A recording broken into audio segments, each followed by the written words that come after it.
Dieu leur avait offert le paradis. En un seul geste, ils ont tout perdu. L'histoire d'Adam et Ève est souvent racontée à travers le prisme de la Bible. On y parle d'un fruit défendu, d'un péché originel, et d'une femme accusée d'avoir causé la chute de l'homme. Mais dans le Coran, le récit est différent. Pour connaître leur histoire, revenons en arrière.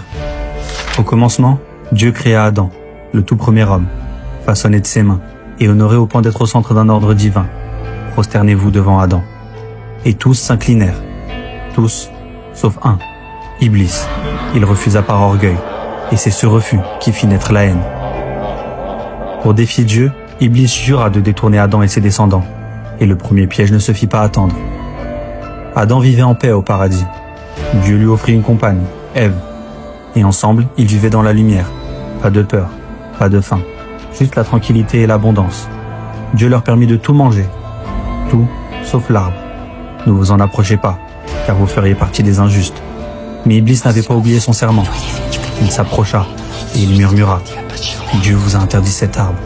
Si vous en mangez, vous deviendrez des anges, ou vous vivrez pour l'éternité. Adam et Ève hésitèrent.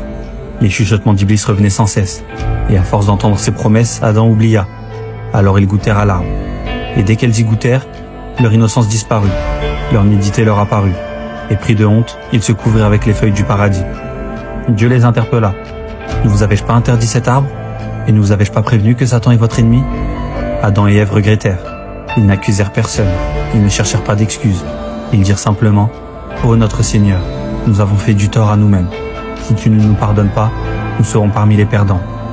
Alors Dieu les fit descendre sur terre. Ce n'était pas une punition, mais le début d'une mission. Car depuis le début, Dieu avait destiné la terre à être leur demeure. Et c'est là que devait commencer leur véritable histoire, celle de l'humanité.